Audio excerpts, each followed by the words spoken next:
स्वागत करते हैं आज के हमारे फादर्स डे स्पेशल गेस्ट का। जाने माने बॉलीवुड और टीवी एक्टर सुधांशु पांडे उर्फ वनराज शाह हमारे साथ जुड़ चुके हैं।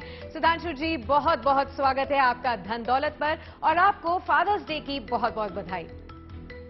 थैंक यू सो मच और आपका भी बहुत बहुत धन्यवाद कि आपने मुझे अपने इस शो में शामिल किया। सुधांशु जी, आप टीवी पर तो एक आइडियल फादर की भूमिका निभाते ही हैं। असल जिंदगी में आप कैसे फादर हैं? क्या आप स्ट्रिक्ट फादर हैं या फिर बहुत लविंग और डोटिंग फादर हैं? मैं हमेशा से जिंदगी में बैलेंस जो है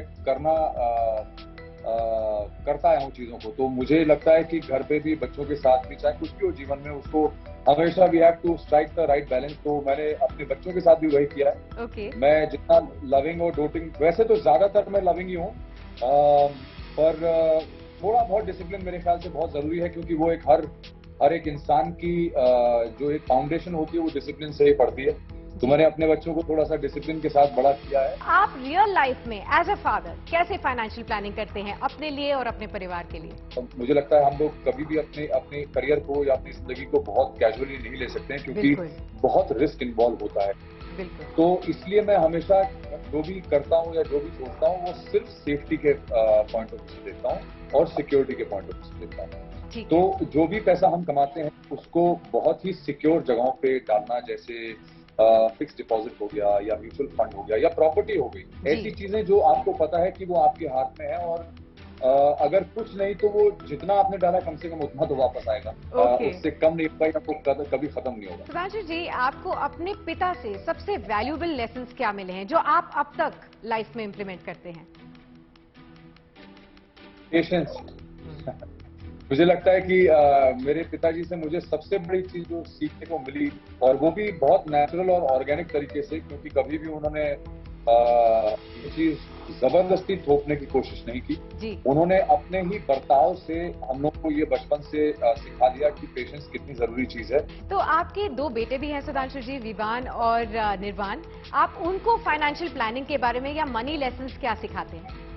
अभी हमने बचपन से उन लोगों को सिर्फ एक बेसिक बहुत जो सबसे तगड़ी फाउंडेशन ले कर सकती है आपकी फाइनेंसेस की तरफ जो आपकी समझ होनी चाहिए, उसको दोनों बच्चों को जब मेरे फोन चाहिए थे तो हमने उनको पहले बोला कि आपको पहले पैसा कमाना पड़ेगा, यानी कि उनको पैसा जमा करना पड़ेगा। तो उन्होंने पैसे धीरे धीरे करके जमा किए और उसके बाद जब उनके पास इनफ पैसे हो गए तो हमने थोड़ा उसमें ऐड करके उनको फोन्स लेके दिए। तो उनको ये लेसन मिल गया कि यार कुछ भी करने के लिए आपको पहले कमाने की जरूरत पड़ेगी, और जब वो कमाते हैं तो उसकी उनको वैल्यू भी समझ में आ जाती है। तो they have understood the value of money and finance. अब सुधांशु जी, हम आपके साथ एक रैपिड फायर राउंड खेलने वाले हैं, क्या आप तैयार हैं?